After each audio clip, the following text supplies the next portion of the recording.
निर्मल जिले के खानापुर में वाक़ गवर्नमेंट जूनियर कॉलेज के करीब मुल्क के पहले वज़ीर तालीम भारत रत्न मौलाना अबुल कलाम आज़ाद की यौम पैदाइश तक़ारीब का इनेकाद अमल में आया। इस मौके पर municipal chairman are Satyam, Shabir Pasha, counsellor Afreen Sultana, Amanullah Khan के अलावा दीगर मुकामी कायदीन और नौजवानों ने कसीर तादाद में शिरकत करते हुए मौलाना अबुल कलाम आज़ाद की तस्वीर को गुलहाए अक़ीदत पेश किया और उनकी मुल्क के लिए अंजाम दी गई खिदमत को भरपूर खिराज अक़ीदत पेश किया। इस मौके पर छठे वार्ड की काउंसलर आफरीन सुल्ताना, अमानुल्लाह खान ने मौलाना अबुल कलाम आज़ाद के मुजस्समे को नस्ब करने के लिए 10,000 रुपए का अतिया दिया। అబ్దుల్ కలాం ఆజాద్ వారి జయంతి సందర్భంగా ఈరోజు పట్టణంలోని ఈరోజు వాస్తవంగా ఈ స్ఫూర్తి ఉండాలా, ప్రతి కులానికి స్ఫూర్తి అనేది కంపల్సరీ.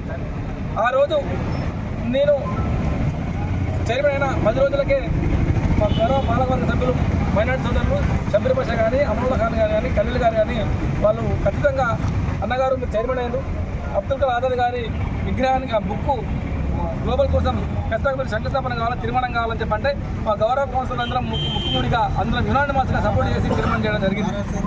ఆయన భారతదేశానికే తొలి విదేశాంగ మంత్రిగా ఎన్నో సేవలు చేసిండ్రు. అదేవిధంగా స్వాతంత్ర సమరయోధుడు. ఆయన సేవలు ఎంతకైనా ముఖ్యం. ఆయన సేవలు ఆయన అధికారులు ఉండాలని కోరుకుంటూ సేవ చేస్తారు.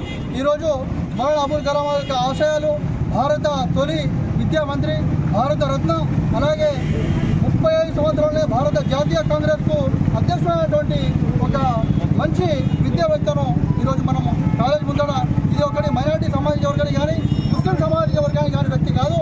ఇతను ప్రతి ఒక్క భారతదేశంలో అన్ని కుల మతాలకు ఆదర్శమైన నాయకుడు అని చెప్పి సందర్భంగా తెలియజేస్తున్నాం.